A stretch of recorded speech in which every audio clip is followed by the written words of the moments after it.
Let's not waste any more time. Here's part. The hell?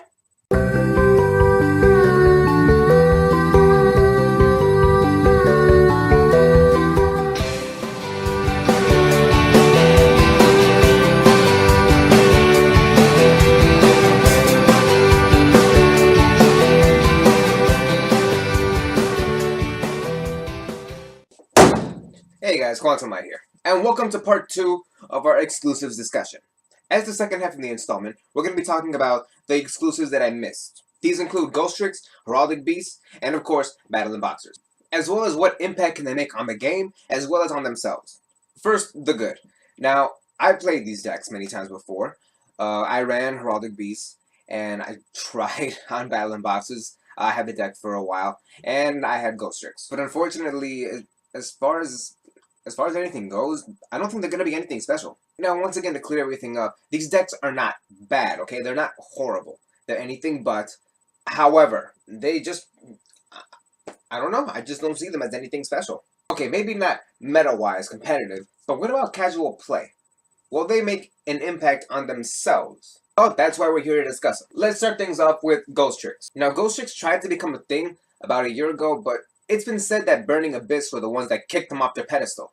Whether that's true or not is irrelevant, because Ghost Tricks did not seem to see a decrease in play even before Burning Abyss even came to existence. Reason I say that is because when Burning Abyss were released, the first three, as well as Dante, were used in triples and were used in a very consistent deck. But Ghost Tricks, on the other hand, who didn't really have much of a theme going for them as far as level-wise, you didn't really know what the deck was going for until you started poking your opponent. Burning Abyss had their own thing back then, before they were over-supported. But let's take a look at the builds they had back then. We had Monarchs. Monarch Ghost Tricks were a thing, okay?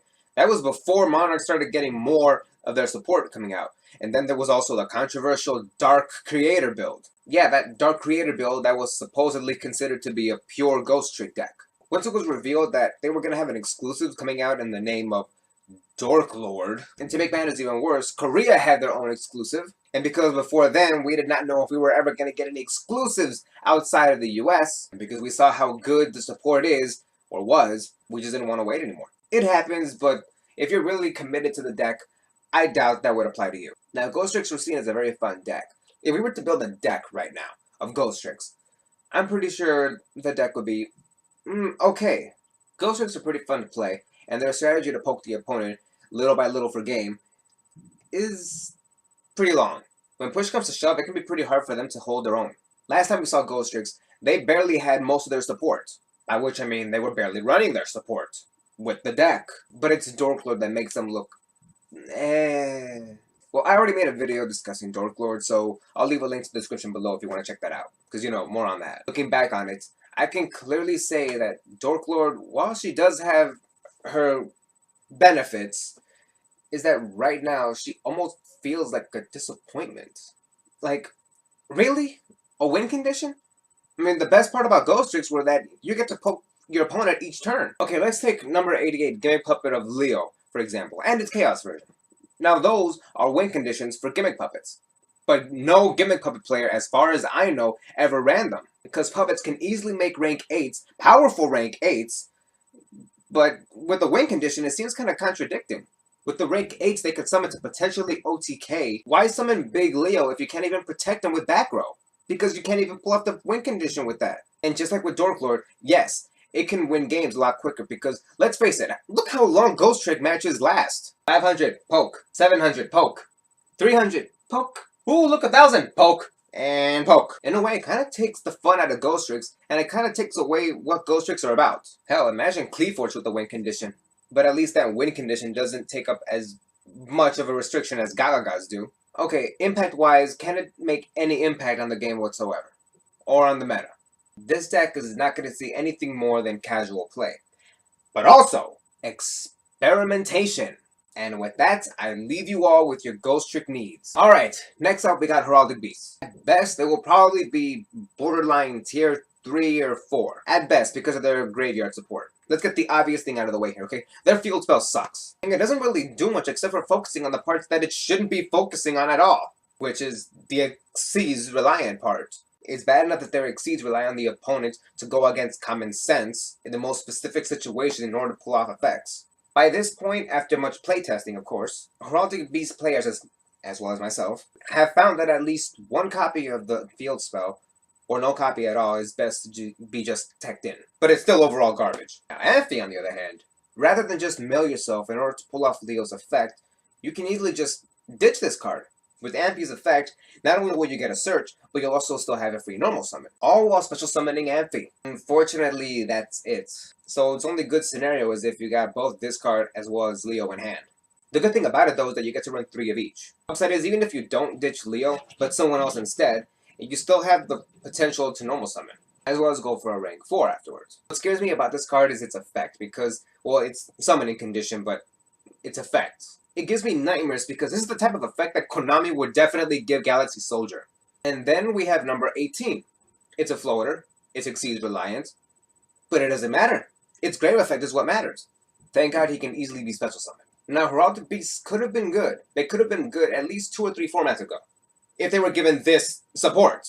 Even with their support right now, they could have been pretty good. But this is the reason why I see them as tier 3. Right now, we are in a diverse format. Not deck-wise, but I mean extra deck-wise. We are in a format where it's mostly leaning on fusion and a little bit on ritual, eventually, but we're mostly leaving behind synchros and exceeds. So fusions are really out there, and rituals are not that far from it. But syncs and exceeds, well, they're here and there. But they're not gone completely.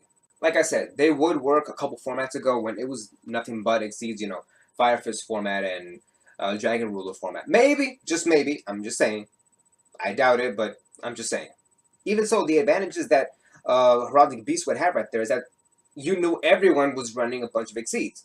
Therefore, you would have the bigger advantage, because Heraldic Beasts, not only do they use exceeds as their support, but they use it as the enemy. Moving on to Battle and Boxers, all I can say about Battle and Boxers, okay, Ghost Tricks, they tried to be something, but they ended up becoming something else. And then later on, they pretty much did become something else.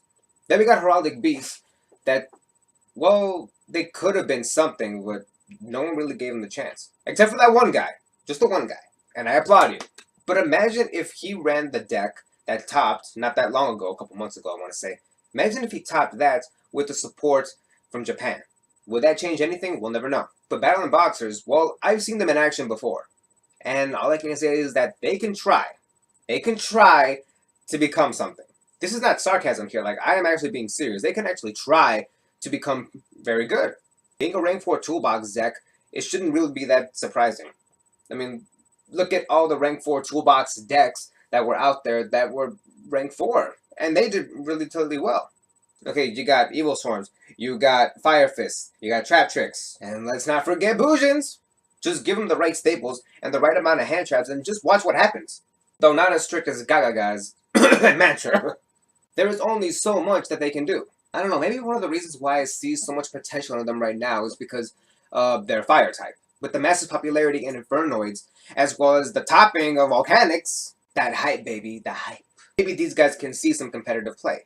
Hey, it's possible. I mean, Fire Fists were a thing, why can't these guys be? Fire Kings were a thing, why can't Boxers? But their only line of defense is Maestroke and Lead Yoke. But that is not going to stop them. I mean, that right there is still a good line of defense. Restricted as it may be, but still. Well, it's possible. I mean, Infernoids appeared on the scene. Volcanics appeared on the scene. Hell, they even topped. Still, even so, they're fire, so maybe it's just a hype. Still, they're fire types, so maybe I'm just reading too much into this. Maybe it's just the hype talking. You know, insert Fire Nation joke here. So overall, there's a reason why I missed these decks in part 1 last week. It's because I see somewhat very little to almost nothing when it comes to making an impact in the game. But I just spent this past week going through these decks, maybe pulling back my answer to it. Maybe my previous thoughts on these decks have changed. And sure enough, they did. With that being said, here's what I think.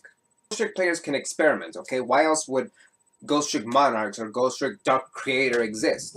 So, with more experimenting, that could lead to something else. And then we got Heraldic Beasts, which, of course, There's just so much you could do with that deck. So much you could toss in there. Just keep on swiping in and out. You can already run 3 Kages, as well as 2 to 3 Giant Theorems. Let's see what else that deck can do. Let's just not rely too much on the Xyz heavy parts, i.e. the Xyz themselves. Next we have Battle and Boxers, of course, but again, fire hype. 4 Volcanics, yeah. Overall, if any of you guys are interested in these decks, I highly recommend you guys testing it out for yourselves so you guys can come back with the results. Alright people, thank you for watching, and I'll see you guys in the next video. Lights out.